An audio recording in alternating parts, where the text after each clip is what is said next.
For 2 years, the man across the hall was just noise. A locked door. A ghost I built from stomping feet and late-night music. I never imagined I'd end up on the other side of that door, let alone that the ghost would have a name, a voice, and a way of looking at me that dismantled everything I thought I knew about being alone. My life was a carefully curated collection of quiet moments. I worked from home, a freelance graphic designer who worshipped deadlines and the sacred silence of an empty apartment. My routine was my armor, coffee at 7. Work until noon, a silent lunch with a book, more work, dinner.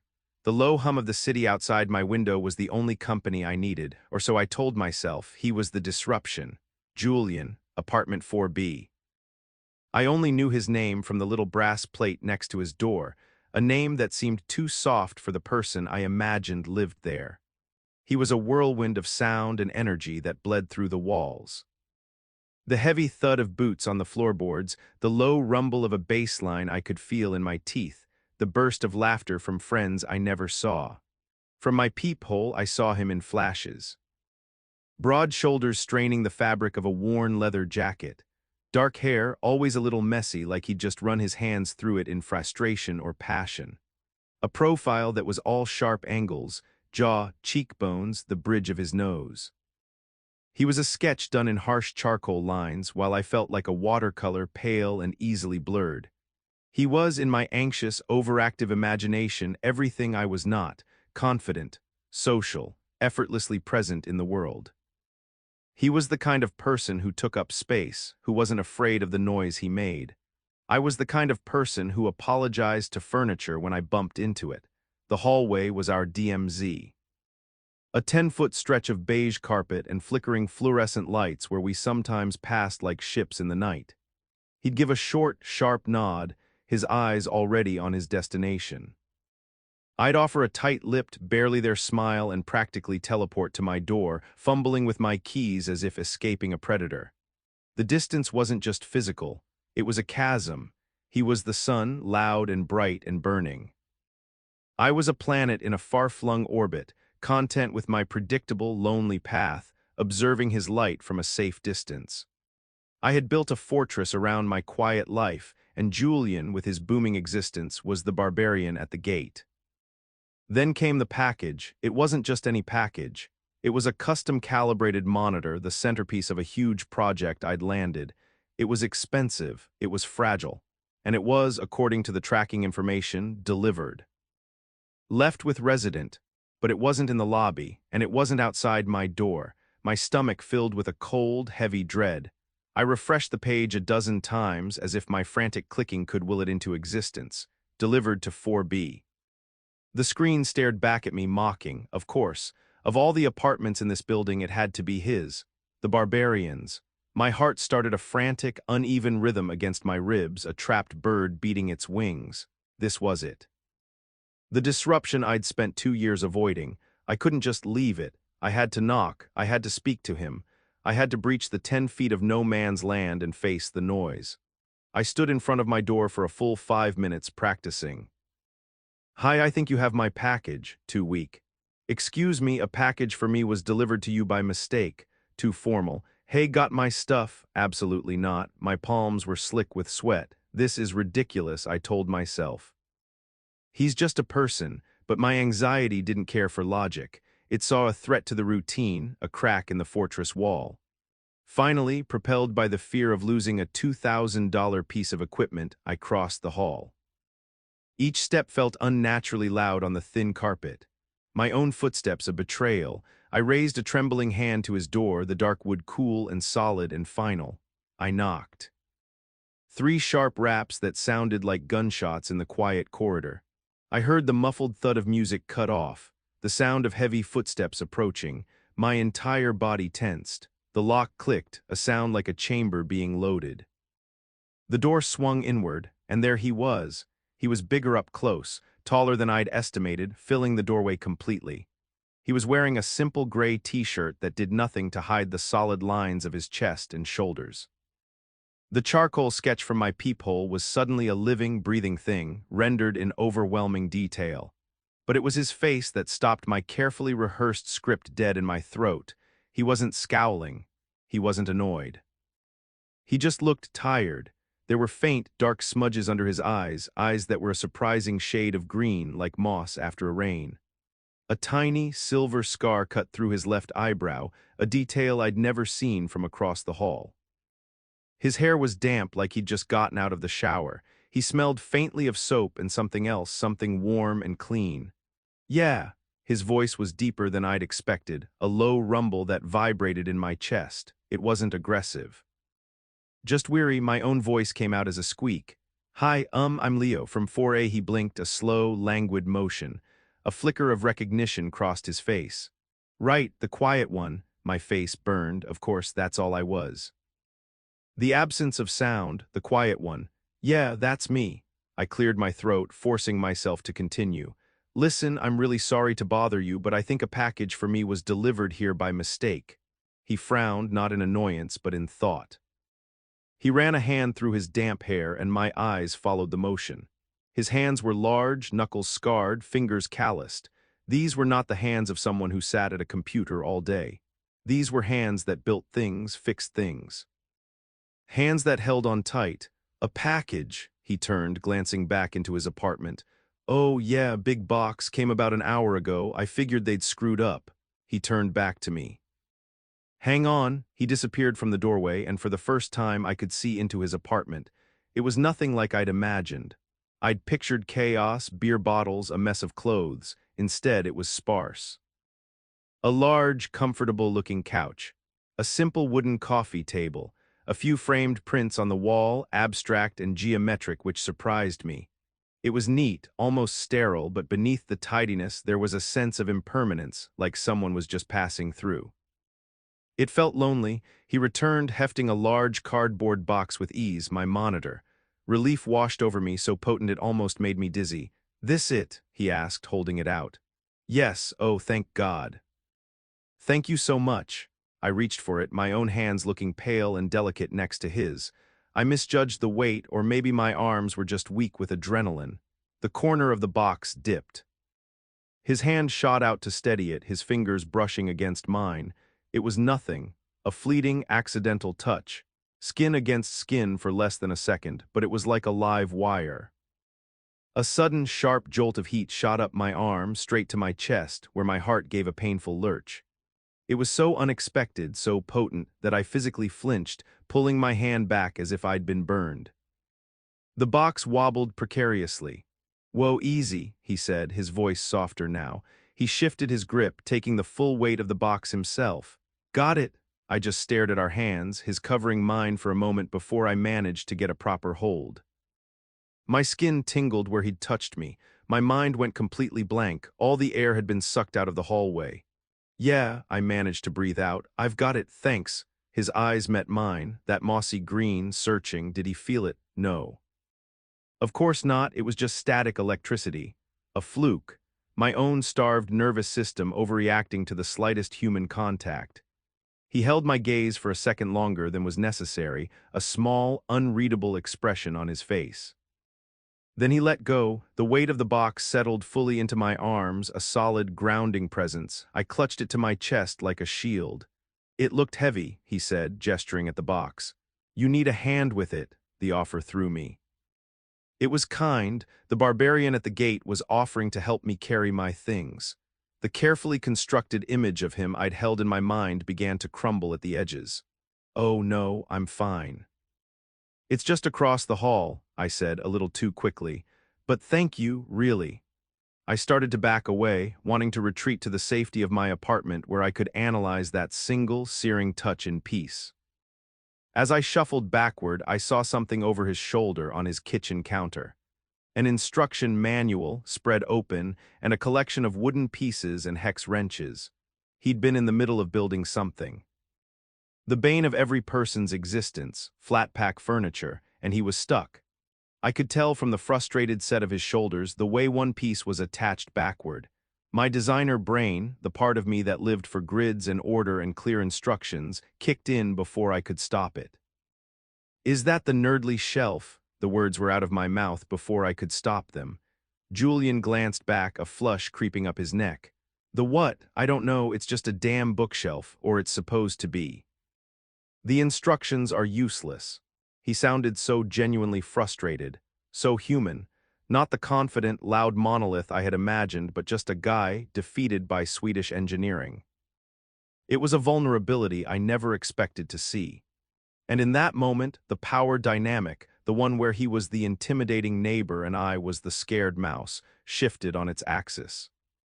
Here in this one specific, nerdy area, I had the advantage. The trick is step 4, I heard myself say, my voice steady for the first time. The diagram is misleading. You have to flip panel C before you attach the dowels, otherwise the pre-drilled holes won't line up for the backing. He stared at me. The tired look in his eyes was replaced by one of genuine surprise and maybe a little bit of awe. How the hell do you know that? I felt a warmth spread through my chest that had nothing to do with panic. It was pride. I have the same one. It took me 3 hours and a lot of swearing to figure it out. A slow smile spread across his face. It changed everything. It softened the sharp angles, made his eyes crinkle at the corners. The intimidating charcoal sketch was suddenly warm, alive. The quiet one is full of surprises. I managed a small, real smile in return. Something like that. I should have left then. I should have said my final thank you, retreated to my apartment, and spent the rest of the night overthinking everything. But I didn't. I was anchored there in the space between our 2 doors by the ghost of a touch and the surprising reality of the man in front of me. He leaned against the doorframe, crossing his arms over his chest. The movement pulled the fabric of his t-shirt taut, and I forced my eyes back to his face. "So," he said, his voice dropping a little, "you want to come in and show me how it's done? I can offer you a beer, or, gratitude. Whichever you prefer." My heart did that stupid lurch again. He was inviting me in, willingly, past the threshold, into the space that had been a mystery for 2 years. My anxiety screamed no, retreat, danger. But a quieter, more curious part of me, a part I hadn't heard from in a long time, whispered yes. "Okay," I said, the word feeling foreign and brave on my tongue. "Let me just put this inside." I practically sprinted the 10 feet to my apartment, deposited the box on the floor, and shut my door, leaning against it for a second. My own space felt different. The silence wasn't comforting anymore, it was just empty. I took a deep breath, and for the first time in 2 years, I crossed the hall without fear. His apartment was even sparser up close.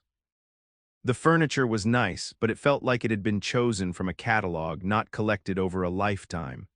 There were no personal photos, no knickknacks, no clutter of a life lived. It was a holding space, a place to sleep. It was, I realized with a jolt, just as lonely as my own apartment, only bigger. "Sorry about the mess," he said, gesturing to the disassembled bookshelf on the floor. "This isn't a mess," I replied, kneeling down to look at the instructions. "This is a cry for help." He laughed, a real deep laugh that echoed in the quiet room.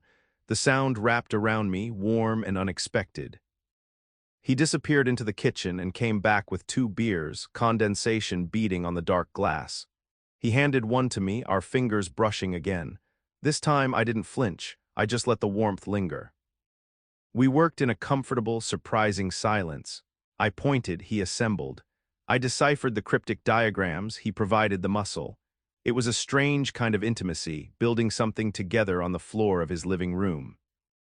The air was thick with unspoken things, the scent of his soap, the clink of the wrench, the soft sound of our breathing. I learned things about him in the spaces between words. I learned he was a carpenter, which explained the calloused hands. He restored old furniture, bringing forgotten things back to life. I learned he'd moved here 2 years ago after a bad breakup, the same time I'd moved in. He worked long, physical hours, which explained the exhaustion in his eyes. The parties, the noise, they were his attempt to fill the silence, an attempt to pretend he wasn't alone in this big, empty space. "I always figured you hated me," he said suddenly, his voice quiet as he tightened a final screw. I looked up from the diagram, surprised. Why would I hate you?" He shrugged, not looking at me. He focused intently on the screw, his knuckles white. "The music, the noise, I know I'm loud. I see you in the hall, you always look like you can't get away fast enough." My chest ached. He'd seen my fear and mistaken it for disdain. I had been so wrapped up in my own narrative of him, I never considered he might have one of me. I wasn't running away from you, I confessed, the words tasting like rust and relief. I was intimidated. You always seem so, I don't know, confident, put together. He finally looked at me, a wry, self-deprecating smile on his lips.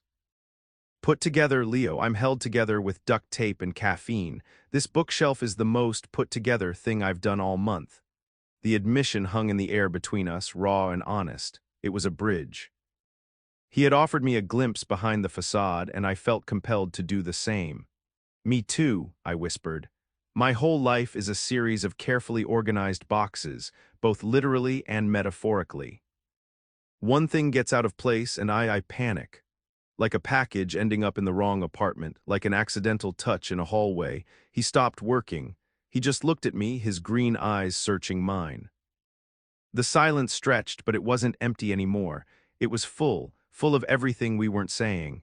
The loneliness we both tried to keep at bay with our opposite methods, his noise, my quiet. So, he said, his voice a low murmur. I guess we're just a couple of messes, huh?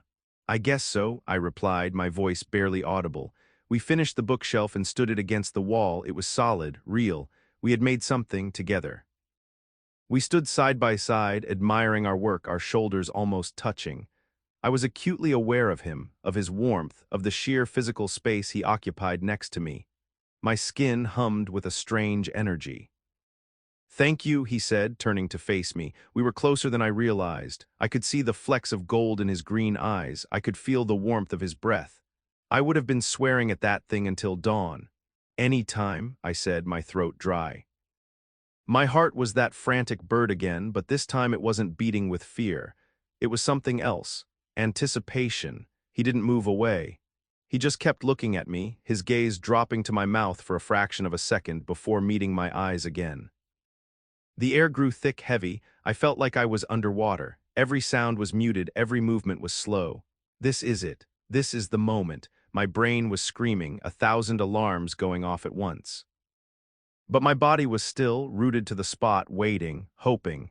He raised his hand slowly as if not to spook me. He hesitated for a second, his fingers hovering in the space between us.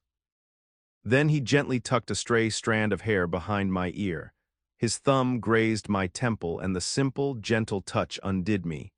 It was more earth-shattering than 1,000 accidental brushes. It was intentional. It was a question.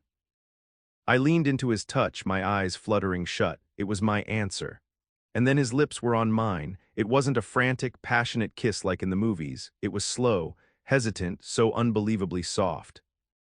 It was a question and a confession and an apology all at once. It tasted of beer and loneliness and a desperate, unspoken need for connection. His other hand came up to cup my jaw, his calloused thumb stroking my skin, and I melted. All the walls I had so carefully built, all the armor of my routine, it all just turned to dust. I brought my hands up to his chest, feeling the solid, steady beat of his heart under my palms. It was just as frantic as my own. He wasn't the confident monolith. He was just Julian, and he was just as scared as I was. When we finally broke apart, we were both breathless. We rested our foreheads together, the silence of the apartment wrapping around us like a blanket. Leo, he whispered, his voice rough with emotion. It was the first time he'd said my name like that, like it meant something. I couldn't speak. I just opened my eyes and looked at him, trying to memorize the reality of this moment, the kindness in his face, the impossible truth that I was here in his apartment after 2 years of being a ghost across the hall. I didn't go back to my apartment that night. Waking up was a slow, confusing process. For a moment, I didn't know where I was. The light was wrong, filtering through an unfamiliar window. The sheets smelled different of him, that clean soap scent and something deeper, muskier. Then it all came rushing back.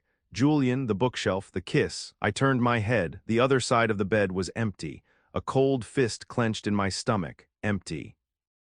The sheets were cool. He'd been gone for a while. Panic, cold and sharp, sliced through the warm, hazy memories of the night before. I sat up, my heart starting its familiar, frantic tattoo against my ribs. The apartment was silent. Too silent, it was the kind of heavy, deliberate silence that feels like an absence. I listened, straining my ears. Nothing, no shower running, no clatter from the kitchen, just the low hum of the refrigerator. He was gone. My mind, my cruel, efficient, overthinking mind, started supplying the narrative immediately. He regretted it. Of course he regretted it. It was a mistake. A drunken, lonely mistake. I was a curiosity, the quiet one from across the hall, a momentary distraction. Now, in the harsh light of day, he had seen his error and fled. The shame was a physical thing, a hot wave that washed over my entire body. I felt exposed, stupid. I had let him in. I had let down all my defenses for a hesitant kiss and a moment of shared vulnerability. I had dismantled my fortress brick by brick, and for what? To wake up alone in his bed. I scrambled out of the bed. My clothes from the night before were in a heap on the floor. I pulled them on with clumsy, shaking fingers. Every second I spent in his apartment felt like a trespass. The neat, impersonal space now seemed to mock me. The bookshelf we had built together looked like a monument to my own foolishness. I had to get out. I had to get back to my own apartment, to my silence, to the safety of my routine. I could pretend this never happened. We could go back to being strangers in the hall. We could go back to the nods and the 10 feet of beige carpet. The thought was a fresh stab of pain. I didn't want to go back, but what choice did I have? I crept to the front door like a burglar, my shoes in my hand. I didn't even look for a note. A note would only confirm what I already knew. My hand was on the doorknob when I saw it. On the small table by the door next to a bowl of keys was my phone, and next to it a single key that wasn't on a ring, a spare. I paused, my heart stuttering. Was that for me? No, don't be an idiot, it's just a key. It means nothing. I grabbed my phone and slipped out of his apartment, closing the door behind me with a soft, final click. The 10-foot journey across the hall felt like a mile-long walk of shame. I fumbled with my own lock, my hands still shaking, and finally fell into my apartment, shutting the door and leaning my forehead against the cool wood. I was safe. I was back in my fortress, but it didn't feel safe anymore. It felt like a cage. The silence I had once cultivated as a shield now felt like a punishment.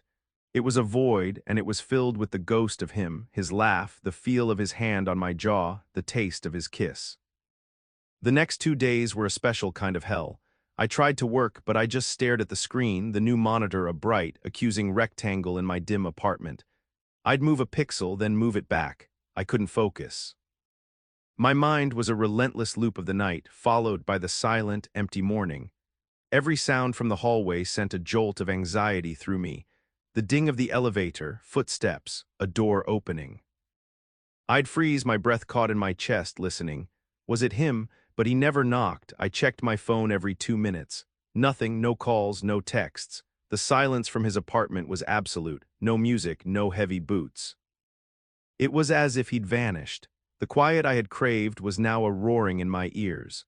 My solitude, once a comfort, was now just loneliness, sharp and undeniable. He hadn't just breached my fortress. He'd shown me that it was a prison all along, and now I was locked back inside, more aware than ever of the bars. I replayed every moment, searching for the sign, the thing I did wrong. Was I too eager, too quiet? Did I say something stupid? The self-recrimination was exhausting. By the end of the second day, I had convinced myself it was all a dream, a hallucination brought on by stress and the fumes from the bookshelf's particle board. It was the only explanation that made sense. The alternative, that it was real and he had rejected me, was too painful to bear. I decided to erase it. I would go back to my routine. I would finish my project. I would forget the man with the moss-green eyes and the calloused hands. I would rebuild my walls, stronger this time. I was making coffee on the third morning, trying to force a sense of normalcy on the day, when a knock echoed through my apartment. It wasn't a loud, confident knock. It was soft, hesitant, 3 little taps. My entire body froze. My mug slipped from my hand, shattering on the tile floor. Coffee and ceramic shards exploded across the kitchen. I didn't even register it. All I could hear was the frantic, hopeful, terrified hammering of my own heart. Another knock just as soft. Leo, his voice, muffled through the door. It was real. He was real. He was here. I stood paralyzed in the middle of my kitchen, surrounded by the mess I'd just made. A perfect metaphor for my life. I couldn't answer. What would I say? Why are you here? Where have you been? Why did you leave? Leo, I know you're in there, he said, his voice closer now, like his forehead was pressed against the door. I can smell the coffee, and I think I just heard you break something. Please, just open the door. His voice was strained. He sounded nervous as I felt. That realization was the only thing that could have made my legs move. I navigated the wreckage on my kitchen floor and walked to the door, my hand trembling as I reached for the lock. I opened it. He was standing there, looking just as tired and worn as he had the first time I saw him up close. He was wearing a faded hoodie and jeans, and his hands were shoved deep in his pockets. He wasn't the confident monolith. He was just Julian, and he looked terrified. We just stood there for a moment, the 10 feet of hallway gone, only inches between us now. The silence was thick with 2 days of anxiety and misunderstanding. He was the one to break it. I'm an idiot, he said, the words a quiet rush of air. I just stared at him, my mind unable to form a response. I shouldn't have just left, he continued, pulling one hand from his pocket to run it through his hair, that nervous gesture I was coming to recognize. I woke up and you were there, sleeping, and I panicked. This doesn't happen to me, feeling like that. I didn't know what to do. I thought maybe I'd pushed you, that you regretted it, so I just left. I went to the workshop. I've basically been living there for 2 days, trying to get my head straight, which was stupid. I should have just talked to you. He took a breath, his green eyes pleading with mine. I didn't regret it, Leo, not for a second. The only thing I regret is leaving you to wake up alone. I'm so sorry. The relief was so immense, so total, it felt like I was dissolving. The tension that had been coiled in my stomach for 48 hours just released. The fortress crumbled, the prison bars melted away, and all that was left was the overwhelming, terrifying, beautiful truth of him standing in my doorway, looking at me like I was something precious. I thought you regretted it, I whispered, my voice thick. I thought it was a mistake. No, he said, his voice firm. He took a step forward, closing the remaining distance between us. It wasn't a mistake. It was the least mistaken thing I've done in a very long time. He looked down at the floor behind me, at the shattered mug and the spreading puddle of coffee. Are you okay? A laugh, half-sob, escaped me. No. But I think I'm going to be. He reached into his pocket and pulled something out. He held it out on his open palm. It was a key, his spare key. I meant to give this to you, he said softly, in case another package gets delivered. Or, in case you just want to come over, you don't have to knock. It was an offering, a promise. A tangible act of commitment that spoke louder than any apology. It was the key to the place I'd been so afraid of, the place that now felt more like home than my own apartment. I didn't take the key. Instead, I reached out and curled my fingers around his, wrapping his hand and the key in my own. His skin was warm and rough against mine. Solid, real. Come in, Julian, I said. He gave me a small, hopeful smile, and I led him inside, stepping carefully over the mess on the floor. The new beginning wasn't a sudden, dramatic shift. It was a slow, quiet integration. It was Julian helping me clean up the broken mug, our hands brushing as we swept up the shards.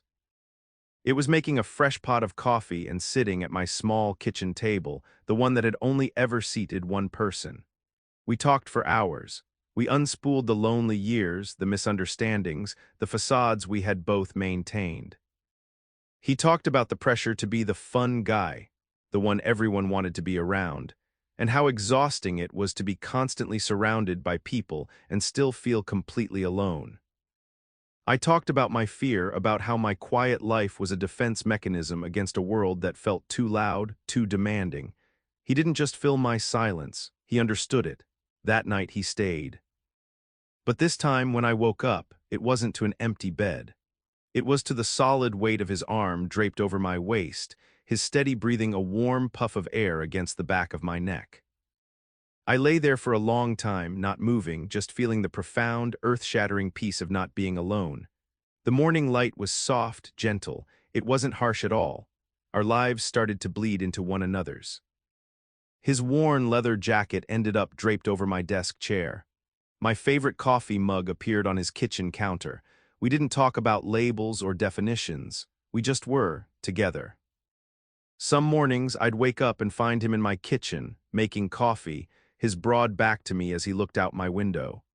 He moved with a quiet confidence in my space that should have felt like an invasion, but instead felt like a completion.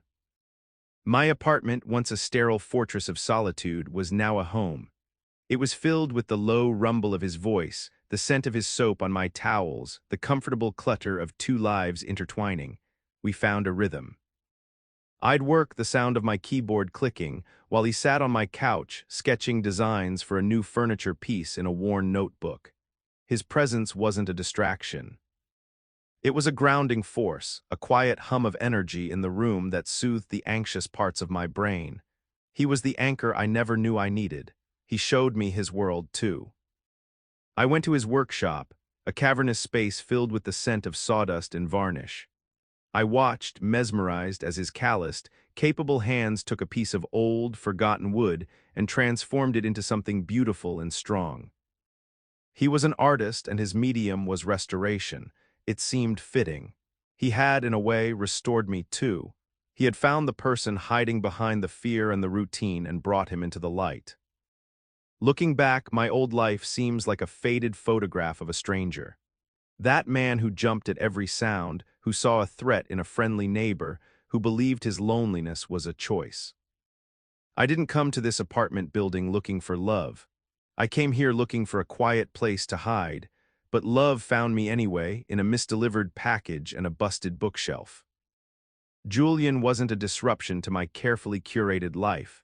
He was the plot twist I never saw coming, the one that made the whole story make sense. He was the noise that finally made my silence feel peaceful. Have you ever completely misjudged someone based on a first impression, only to find they were exactly what you needed? Let me know your story in the comments below. And if you want to hear more stories about finding connection in the most unexpected places, be sure to subscribe.